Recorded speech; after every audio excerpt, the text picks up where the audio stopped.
This is Dell's new XPS 13. It was announced all the way back in January at CES, but it wasn't until early in June that we knew much about it, including its $699 price, $599 with a student discount.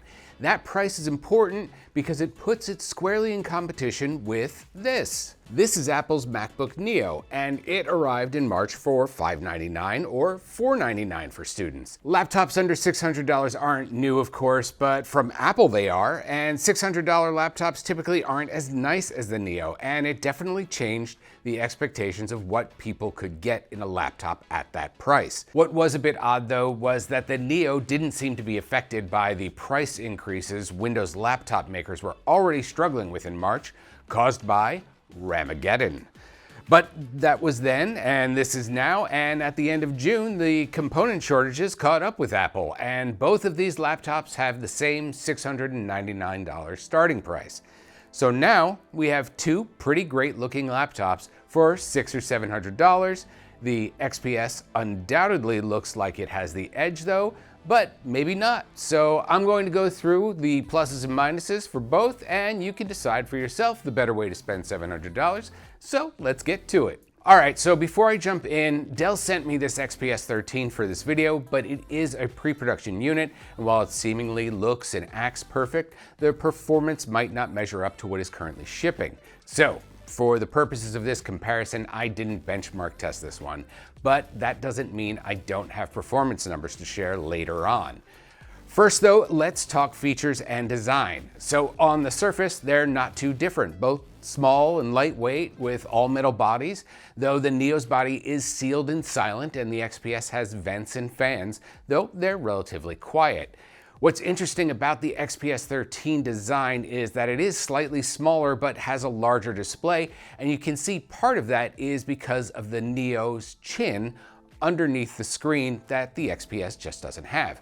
For $699 in the XPS 13, the basic configuration is an Intel Core 5 320 processor, 8 gigs of memory, 512 gigs of storage, and a 13.4-inch 2.5K touch LCD. And for the Neo, you get an Apple A18 Pro, 8 gigs of memory, 256 gigs of storage, and a 13-inch 2.4K LCD.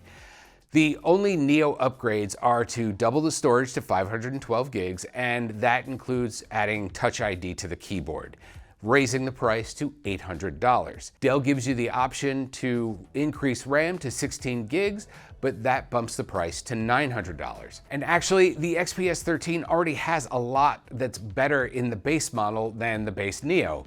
That includes things like a nicer display, a backlit keyboard, and better USB-C ports.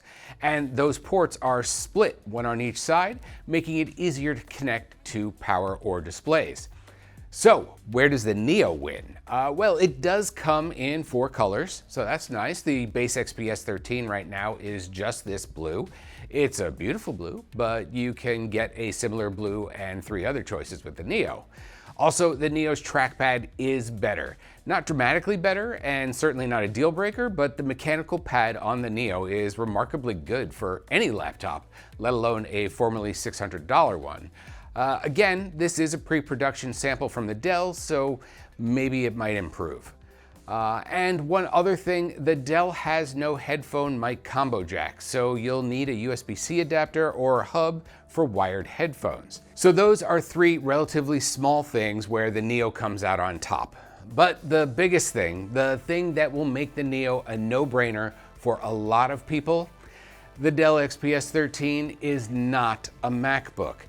The thing that makes the Neo so exciting is that it gives Apple fans a new, less expensive entry point to get a new MacBook.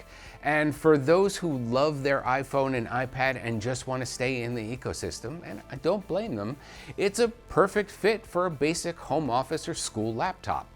Now, about performance, again, since this is a pre-production model on the XPS, I didn't run our usual benchmarks for it. So fortunately, since the XPS 13 is now shipping, results are starting to pop up online for the laptop and its Intel processor. Geekbench 6 is one of the tests we run on laptops we review, and here you can see in the Geekbench 6 results database, there are results for the XPS 13, scoring around 2400 for single core and 59 to 6900 for multi-core performance of the XPS 13's Intel Core 5 320 chip. When we tested the Neo, we hit 3,541 for single core and 8,958 for multi-core on that test.